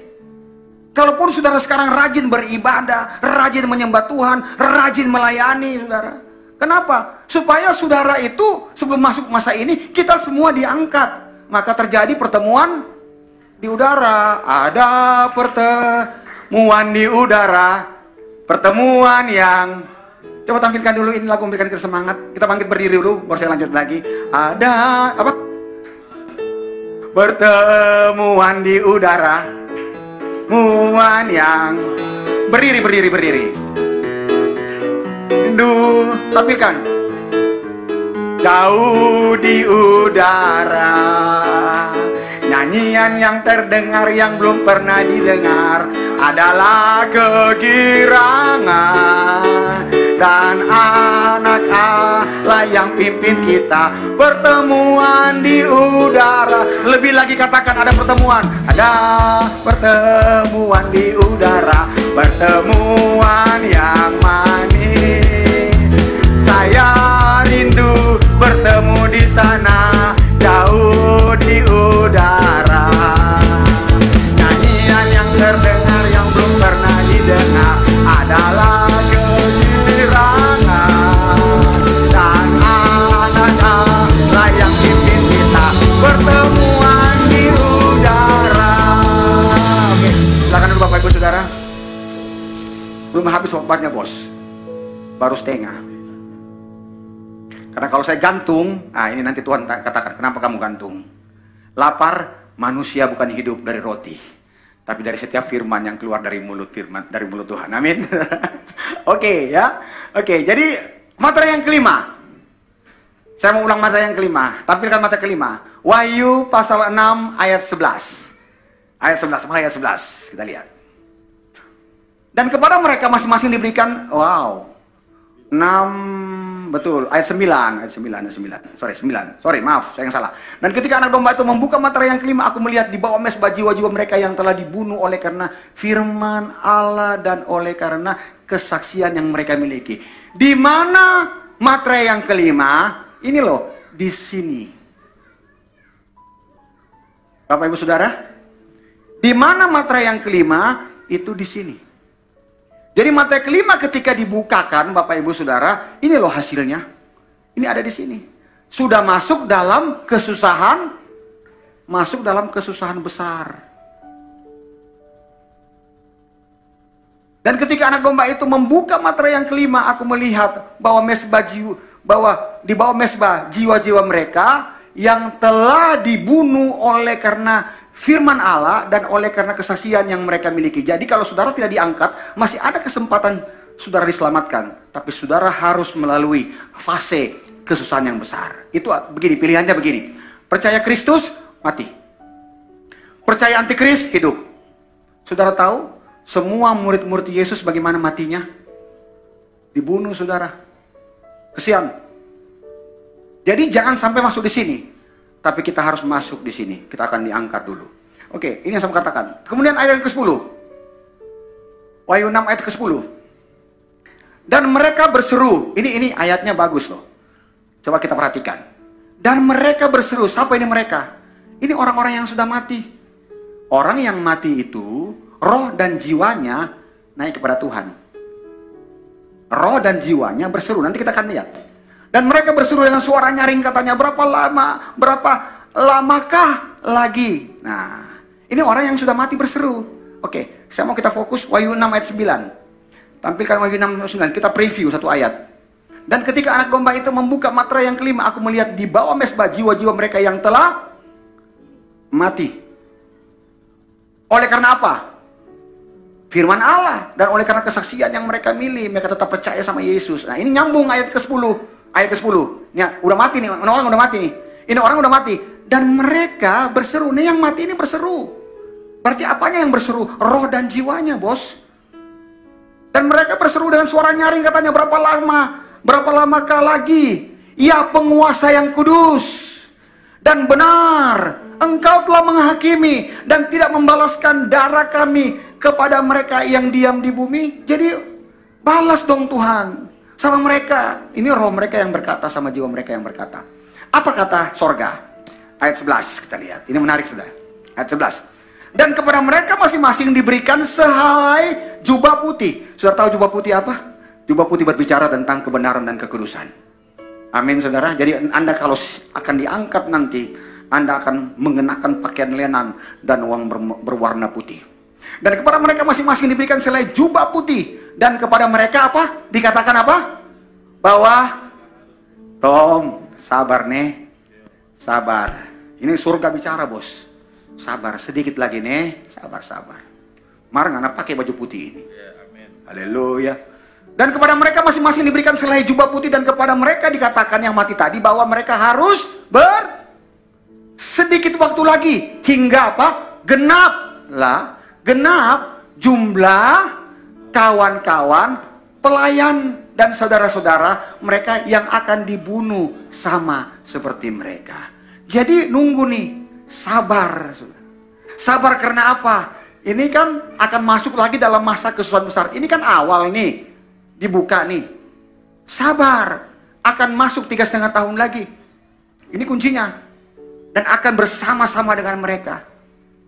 Karena mereka nanti akan dibangkitkan pada kebangkitan yang pertama, saudara. Mereka akan dibangkitkan pada kebangkitan yang pertama. Ini menarik. Dan kepada mereka masing-masing diberikan jubah putih. Dan kepada mereka dikatakan bahwa mereka harus istirahat. Sedikit waktu lagi. Artinya 3,5 tahun. Sehingga genap jumlah kawan-kawan pelayan. Dan saudara-saudara mereka yang akan dibunuh. Jadi ini juga, ya, karena tidak diangkat, ya, ada juga gereja, ada juga pelayanan, saudara. Tetap kuat. Karena nanti tapi statusnya sudah berbeda. Statusnya apa? Ya, enggak ditanya, percaya antikris, hidup. Percaya antikris, dapat simbol 666. Percaya Kristus, ya mati, saudara. Tapi kau mati, tadi kan dibuktikan. Roh dan jiwanya di sorga itu berkata, Begitu. Dan mereka akan menunggu untuk masa kesusahan yang besar, saudara. Jadi dalam fase yang seperti ini, ya, ternyata kalau kita lihat, Bapak Ibu Saudara, ada beberapa hal yang menarik. Dan itu juga khusus berhubungan dengan orang Israel. Untuk mereka, saudara, untuk mereka yang bebas daripada masa kesusahan besar, karena mereka lebih memilih Kristus daripada yang lain. Oke, kita lihat. Buka Wahyu pasal 7. Wahyu pasal 7 ayat 13 dan ayat 14, tampilkan di sini. Wahyu 7 ayat 13 dan ayat 14. Dan seorang dari antara tua-tua itu berkata kepadaku, siapakah mereka yang memakai jubah putih itu? Amin. Halo. Amin, saudara. Siapakah mereka yang memakai jubah putih itu? Dan dari manakah mereka datang? Tadi dikatakan, Tom, sabar nih, pakai apa? Jubah? Jubah putih. Kemudian di dalam Wahyu pasal 7 ayat 13, dan seorang dari antara tua-tua itu, harusnya kita baca Wahyu 7 11 sampai 16, tapi udahlah kita baca yang pentingnya aja. Nanti saudara bisa baca di rumah. Dan seorang dari antara tua-tua itu berkata kepadaku, siapakah mereka yang memakai jubah putih itu dan dari manakah mereka datang? Ayat 14 penting, saudara lihat. Maka kataku kepadanya, Tuanku, Tuhan mengetahuinya. Lalu ia berkata kepadaku, mereka ini adalah orang-orang yang keluar dari apa? Dari apa? Dari kesusahan. Ini bacanya apa? Ini loh, ini orang-orang yang keluar dalam kesusahan yang besar selama 3,5 tahun. Maksudnya keluar apa? Mereka lebih percaya Kristus mati syahid daripada percaya antikris. Katakan amin. Maka kataku kepadanya, Tuanku, Tuhan mengetahuinya. Lalu ia berkata kepadaku, mereka ini adalah orang-orang yang keluar dari kesusahan yang besar. Dan mereka telah apa? Mencuci. Wow. Mencuci jubah mereka dan membuatnya putih di dalam darah anak domba. Dulu saya murtad, saya nggak mau melayani Tuhan, oke? Tapi sekarang saya mencuci jubahku, saya melayani Tuhan. Jadi Bapak Ibu Saudara, hati-hati loh. Anda yang sudah dikasih kepercayaan sama Tuhan untuk melayani Tuhan, jangan saudara tolak. Kalau saudara tolak, ini yang berbahaya. Ini Tuhan sudah selamatkan kita. Kita nggak bisa tolak. Bagaimana Pastor Bobby? Betul tidak? Tahu? Nggak boleh. Apalagi kalau sudah pakai apa nama itu? Stola. Oh, sedangkan kita lihat pakai stola, bisa nggak ya? Bisa ya. Jangan mau ini langsung kasih. Aduh, ngeri saudara ya. Ini luar biasa. Maka kataku kepadanya, Tuanku, Tuhan mengetahui. Lalu ia berkata kepada mereka, ini adalah orang-orang yang keluar dari kesusahan yang besar, saudara. Dan mereka telah mencuci jubah mereka dan membuatnya putih di dalam darah anak domba. Oke, nanti saya akan jelaskan lagi. Mereka masuk dalam golongan apa? Karena ini saudara harus tahu, ini penting. Memang waktunya, tapi ini penting, saudara harus tahu. Oke, saya harus selesaikan dulu materi 6. Oke, tutup ini. Kita masuk dalam materi yang ke-6. Apa materi ke-6? Saudara buka dalam Wahyu, tampilkan. Wahyu pasal yang ke-6, ayat yang ke-11. 11. Oke, 12. Maka aku melihat ketika anak domba itu membuka materi yang keberapa? Ke-6. Sesungguhnya terjadilah apa? Gempa bumi yang dahsyat. Nah, perhatikan. Dan matahari menjadi bagaikan karung. Saudara sudah pernah lihat matahari menjadi hitam? Aduh. Oh, Tuhan Yesus mau datang.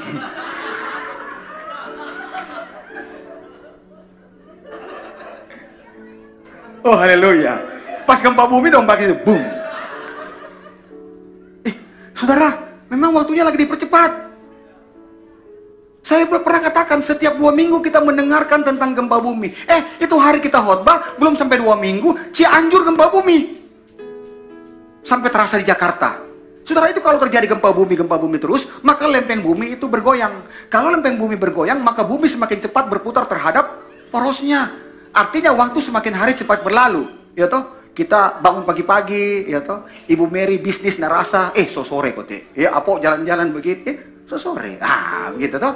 Jadi karena waktu ini cepat berputar, orang semakin cepat dibawa kepada kedatangan Tuhan, waktu kedatangan Tuhan. Bapa di sorga so tentukan Tuhan Yesus datang tanggal sekian, bulan sekian, tahun sekian. Dulu orang gempa bumi pelan-pelan, tapi sekarang saudara semakin cepat. Itu membuktikan bahwa waktunya harus dipersingkat. Kasih tepuk tangan yang meriah buat Tuhan. Jadi bukan berarti kalau orang khotbah gempa bumi itu anak-anak kasih bunyi, boom, berarti So itu dia. Karena anak-anak kan nggak tahu apa-apa. Siapa tahu di surga bilang kasih bunyi akang sebagai orang. Kasih tepuk tangan dong. Oke, maka aku melihat ketika anak domba itu membuka materai yang keenam, sesungguhnya terjadilah gempa bumi yang dahsyat dan matahari menjadi hitam. Buset, matahari jadi hitam. Bisa dibayangkan matahari jadi hitam, saudara? Amin, saudara. Kalau ngoni hati hitam, matahari lebih hitam, leh. Jadi kalau hitam itu bisa dikasih bersih. Amin, saudara. Sesungguhnya terjadi gempa bumi yang dahsyat dan matahari menjadi hitam bagaikan karung rambut. Wow, karung rambut. Saya juga tidak tahu maksudnya karung rambut itu apa. Oke? Dan bulan menjadi merah seluruhnya bagaikan darah. Ayat 13. Next, ayat 13. Dan bintang-bintang di langit berjatuhan ke atas bumi bagaikan pohon ara menggugurkan buah-buahnya yang mentah apabila ia digoncang angin yang kencang. Ayat 14. Maka menyusutlah langit bagaikan gulungan kitab. Pernah nggak kepikir langit itu menyusut?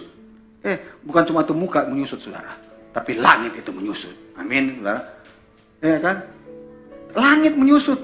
Maka menyusutlah langit bagaikan gulungan kitab yang digulung, dan tergeserlah gunung-gunung dan pulau-pulau dari tempatnya. Ayat yang ke-15. Bagaimana dengan manusia pada saat itu? Nih, manusia pada saat itu. Dan raja-raja di bumi dan pembesar-pembesar serta perwira-perwira, apakah mereka bertobat atau tidak?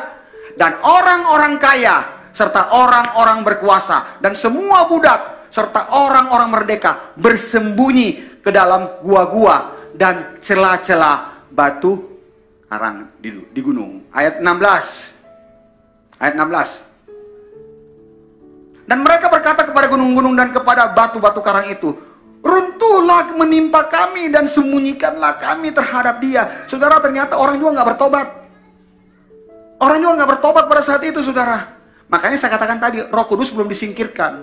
Tuhan masih siapkan Roh Kudus bagi orang yang bertobat. Gereja Tuhan yang disingkirkan. Kasih tepuk tangan yang meriah buat Tuhan.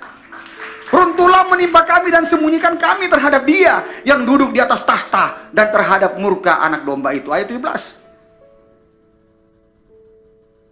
Sebab sudah tiba hari besar murka mereka, dan siapakah yang dapat bertahan? Saudara, ini adalah materai yang ke-6. Nah, materai yang ke-6 ini adalah penghukuman dari Tuhan. Bisa dihapus supaya jelas saya jelasinnya. Ayatnya dihapus dulu. Oke. Materai yang ke-6 adalah hukuman dari Tuhan. Nanti kita ketemu, kita bahas sangkakala yang ke-7. Sangkakala 1-7 juga adalah hukuman bagi Tuhan. Cawan murka Allah juga hukuman dari Tuhan. Kenapa?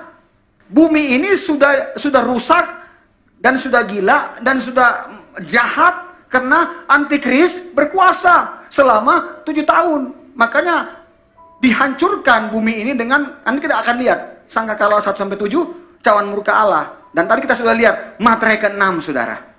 Materai ke-6. Nah, materai 1-5 ini pekerjaan daripada antikris. Materai yang ke-6, sangkakala 1-7, cawan murka Allah 1-7, itu adalah hukuman Tuhan bagi bumi. Dan bumi yang nanti akan dihancurkan. Ini menarik Bapak Ibu Saudara. Nah, apa yang terjadi? Apa yang terjadi pada materai yang ke-7? Buka Alkitab Saudara di dalam Wahyu pasal 8. Wahyu pasal 8, tampilkan di sini. Wahyu pasal 8 ayat 1. Wahyu 8 ayat 1, tampilkan, Kel. Kenapa tidak bisa kelihatan? Nah, ini. Wahyu 8 ayat 1. Dan ketika anak domba itu membuka materai yang keberapa? Yang ke-7. Maka sunyi senyap di sorga kira-kira. Wow, ada setengah jam. Surga akan sunyi, saudara, nanti. Ketika materai ke-7 hendak dibuka. Kenapa sunyi, saudara? Karena akan ada lagi penghakiman atau akan ada hukuman Tuhan kepada bumi. Kita lihat dalam sangkakala 1-7. Kalau Anda lihat Wahyu 8 ayat 2, coba kita lihat Wahyu 8 ayat 2. Ini persiapan para malaikat hendak meniup sangkakala 1-7. Lalu aku melihat ke-7 apa? Malaikat yang berdiri di hadapan Allah dan kepada mereka diberikan apa? Setelah itu 7 sangkakala ini ditiup. Oke, Bapak Ibu Saudara, saya nggak bisa lanjutkan khotbah saya karena waktunya sudah pendek. Nanti kita ketemu untuk antikris dengan sangkakala 1-7 dan cawan murka Allah, karena itu masih berada dalam pemerintahan antikris. Oke, ini kamu tutup dulu sebagai closing statement. Saya mau sampaikan begini, tutup dulu, Eskil, tutup dulu ayat-ayatnya. Oke. Tadi saya katakan Bapak Ibu Saudara bahwa Wahyu pasal 7 ayat 13 dan ayat 14. Tolong ditampilkan lagi Wahyu 7 ayat 13 dan 14. Wahyu 7 ayat 13 dan ayat 14. Dan seorang dari antara tua-tua itu berkata kepadaku, siapakah mereka yang memakai jubah putih itu? Dan dari manakah mereka datang? Ayat 14. Maka kataku kepadanya, Tuanku, Tuhan mengetahuinya. Lalu ia berkata kepadaku, mereka itu adalah orang-orang yang keluar dari kesusahan yang besar. Saudara, mereka-mereka ini nanti, ketika nanti mereka mati, karena mereka lebih percaya sama Kristus, mereka nanti akan dibangkitkan. Saudara perhatikan, mereka akan dibangkitkan ketika Tuhan Yesus datang kembali. Waktu Tuhan Yesus datang kembali, maka mereka itu akan dibangkitkan, saudara. Itu yang disebut dengan kebangkitan yang pertama. Oke, ini penting, kita tidak boleh terlewatkan. Maka saya mau supaya saudara buka dalam Wahyu pasal 20 ayat yang keempat. Oke, sebagai ini mungkin yang terakhir, saudara. Wahyu pasal 20 ayat yang keempat. Tapi seperti biasa kalau gembala bilang terakhir, pasti masih ada sedikit-sedikit. Tapi percayalah itu memberkati kita semua. Katakan amin. Lalu aku melihat tahta-tahta dan orang-orang yang duduk di atasnya. Ini Wahyu pasal 20 ayat yang keempat itu sesudah Wahyu pasal 19. Karena Wahyu pasal 19 itu berbicara yang tadi kita katakan tadi. Wahyu 19 ayat 11 sampai 16 itu berbicara Tuhan Yesus turun kedua kalinya dalam tahap kedua dari Bukit Zaitun. Kemudian dia akan masuk di Yerusalem. Kakinya berjejak di Bukit Zaitun. Kalau saudara nanti baca ke rumah dalam Sakaria pasal 4 ayat 14. Oke, itu nanti. Sekarang kita lihat setelah Yesus datang. Karena Yesus datang itu, Bapak Ibu Saudara, ada beberapa hal yang dia lakukan. Pertama yang dia lakukan adalah dia menghancurkan antikris. Wahyu pasal 19 ayat 19 sampai ayat 21, tapi itu nanti. Dan yang kedua, dia akan mendirikan kerajaan 1000 tahun damai. Kemudian di situ ada pengadilan tahta Kristus, pengadilan tahta putih, yaitu tahta putih yang dilakukan oleh Kristus itu sendiri. Nah, bagaimana ketika dia datang? Apa yang terjadi bagi orang-orang tadi yang mati, saudara? Yang tadi berteriak, oh, balaskanlah apa kelakuan mereka terhadap kami ketika mereka mati. Di sorga itu ada roh dan jiwanya, dia mengatakan begitu. Dan sorga mengatakan, sabar, istirahat dulu, dikasih jubah putih. Kamu harus menunggu teman-temanmu, rekan-rekanmu yang lain, saudara. Dan hasilnya akan terjadi dalam Wahyu pasal 20 ayat yang keempat. Lalu aku melihat tahta-tahta dan orang-orang yang duduk di atasnya. Kepada mereka diberikan kuasa untuk apa? Menghakimi. Aku juga melihat jiwa-jiwa yang telah, kan tadi saya katakan, antikris berkuasa, percaya Yesus, penggal. Percaya antikris, dikasih 666. Kalian hidup. Aku juga melihat jiwa-jiwa mereka yang telah dipenggal kepalanya. Karena kesaksian tentang Yesus. Dan karena firman Allah. Yang tidak apa? Yang tidak menyembah binatang itu. Atau antikris itu. Dan patungnya. Nanti akan ada patung dibuatkan. Orang harus hormat kepada antikris. Dan yang tidak juga menerima tanda pada dahi dan mereka hidup kembali dan memerintah sebagai raja bersama-sama dengan Kristus untuk masa 1000 tahun. Kemudian saudara, ini kerajaan 1000 tahun, Yesus datang akan mendirikan kerajaan 1000 tahun. Mereka akan dibangkitkan lagi, masuk dalam kerajaan 1000 tahun, memerintah bersama-sama dengan Kristus. Oke, ayat yang kelima. Ayat yang kelima kita lihat. Tetapi orang-orang mati yang lain tidak bangkit. Nah, ini menarik. Sebelum berakhir masa 1000 tahun itu, inilah kebangkitan pertama. Ayat yang ke-6. Jadi orang yang lain itu, yang pro antikris itu, waktu Yesus datang nggak bangkit dulu. Nanti setelah kerajaan 1000 tahun, iblis dilepaskan untuk menyesatkan orang-orang yang lain masih ada. Kemudian dia akan dihukum lagi. Maka Bapak Ibu Saudara, maka mereka itu akan dibangkitkan untuk dihukum masuk dalam lautan api. Kekekalan sampai selama-lamanya. Oke, ayat yang ke-6 dalam Wahyu pasal 20. Berbahagialah dan kuduslah ia yang mendapat bagian dalam kebangkitan Oke, kematian yang kedua tidak berkuasa lagi atas mereka, tetapi mereka akan menjadi imam-imam Allah dan Kristus, dan mereka akan memerintah sebagai raja bersama-sama dengan dia 1000 tahun lamanya. Apa yang dimaksud kebangkitan yang pertama? Berbahagialah dan kuduslah ia yang mendapat bagian dalam kebangkitan pertama. Oke, ini paling terakhir. Kebangkitan pertama, Yesus bangkit dulu sebagai buah sulung. Yesus mati, Yesus bangkit sebagai buah sulung. Setelah Yesus mati, Yesus bangkit buah sulung. Kebangkitan pertama itu adalah orang-orang kudus yang ketika Yesus mati, kemudian Alkitab berkata dalam Matius pasal 27 ayat 51, dan lihatlah tabir di bait suci terbelah dua, bukit-bukit batu terbelah, saudara, dan itu yang terjadi pada saat Tuhan Yesus mati. Dan ayat yang ke-52, ini yang akan mengalami kebangkitan yang pertama. Orang-orang kudus, kubur terbuka, mereka bangkit. Oke, buka Matius pasal 21, Matius pasal 27 ayat 52. Buka Matius 27 ayat 52 dan 53. Dan kuburan-kuburan, tapi saya mau kita buka dulu dalam ayat 51 biar jelas. Matius 27 ayat 51. Dan lihatlah tabir bait suci terbelah dua waktu Yesus mati, dari atas sampai ke bawah, dan terjadilah gempa bumi dan bukit-bukit batu terbelah dua. Itu Yesus mati, saudara.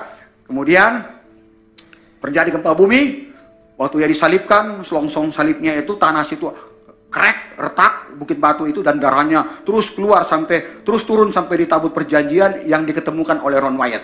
Dan ayat yang ke-52, saudara lihat. Ayat 52, Matius pasal 27 ayat 52. Dan kuburan-kuburan terbuka dan banyak orang kudus yang telah meninggal bangkit, dia masuk di kota kudus. Ayat 53. Dan sesudah kebangkitan Yesus, mereka pun keluar dari kubur lalu masuk di kota kudus dan menampakkan diri kepada banyak orang. Saudara, ini yang disebut dengan nanti pada saat Tuhan Yesus datang yang kedua, mereka mengalami kebangkitan yang pertama. Lalu apa kebangkitan yang pertama lagi? Kebangkitan yang pertama itu, saudara dibangkitkan pada saat itu. Saudara dibangkitkan pada saat itu. 1 Tesalonika 4 ayat 16 dan ayat 17, ketika sangkakala berbunyi, orang yang mati dalam Kristus akan bangkit, dan kita yang masih hidup akan dikumpulkan bersama-sama, terjadi pertemuan di udara. Oke, jadi ini yang disebut dengan kebangkitan yang pertama. Kemudian siapa lagi kebangkitan yang pertama? Waktu antikris menghajar dunia dengan segala perilakunya, Bapak Ibu Saudara, Tuhan mempunyai privacy terhadap bangsa Israel. Dan ada orang bangsa-bangsa Israel yang selama hidup, saudara, yang selama hidup, dia benar-benar ikut Tuhan. Nah, itu jumlahnya ada 144.000 dari setiap suku yang dimateraikan. Dan dia, saudara, diselamatkan. Siapa dia? Ini 144.000. Saudara lihat di dalam Wahyu pasal 7. Saudara buka Wahyu pasal 7, ayo cepat. Wahyu pasal 7. Wahyu pasal 7 ayat yang ketiga. Wahyu pasal 7 ayat yang ketiga. Katanya, janganlah merusak bumi atau laut atau pohon-pohon sebelum kami memeteraikan hamba-hamba Allah kami pada dahi mereka. Artinya apa? Jangan kau rusakkan dulu. Jangan dulu disampaikan, dilakukan peniupan sangkakala Allah 1-7. Karena orang-orang ini akan dimateraikan. Karena Wahyu pasal 6 ayat 11, ayat 12 tadi itu, dan selanjutnya berbicara tentang hukuman Allah, materai yang ke-6, gempa bumi dan lain-lain sebagainya. Mau sambung ke Wahyu pasal 7, mau sambung ke sangkakala 1-7, sudah katakan tunggu dulu. Ya, orang-orang ini harus dimateraikan.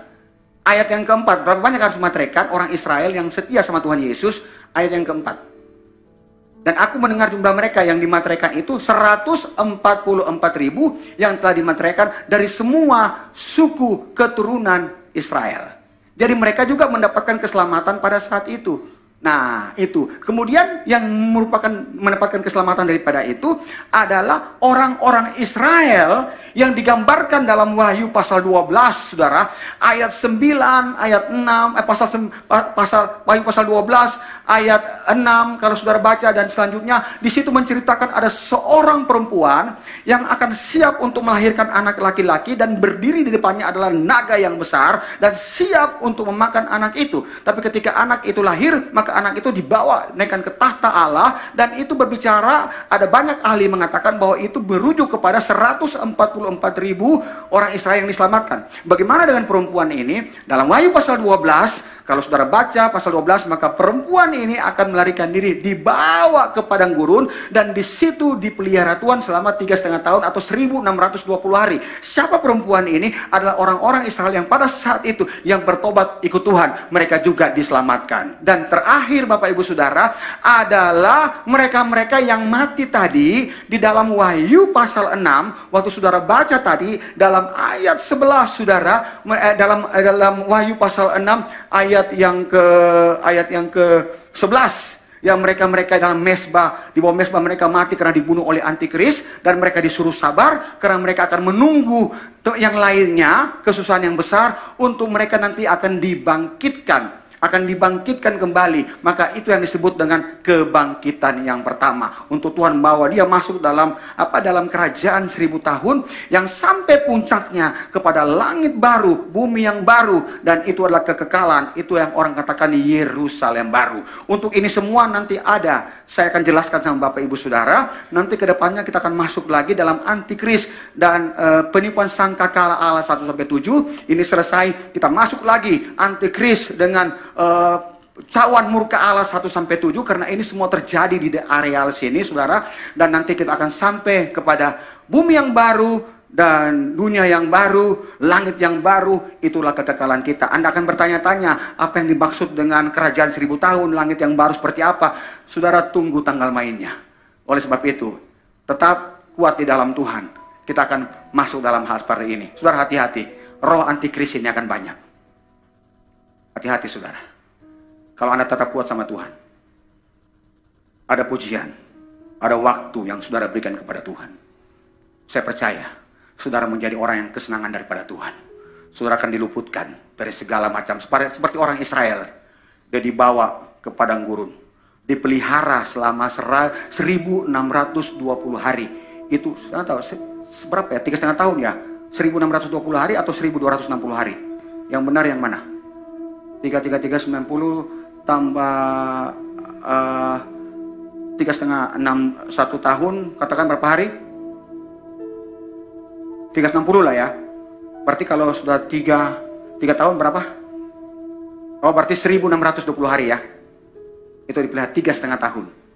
Jadi selama masa itu orang Israel dipelihara 3,5 tahun. Kita pun juga kalau setia sama Tuhan, kita juga pasti akan dipelihara oleh Tuhan. Amin, Bapak Ibu Saudara. Sampai jumpa dalam episode berikutnya, dan saya percaya kita akan semakin diberkati. Oke, saya undang para pemain musik, worship leader, singer.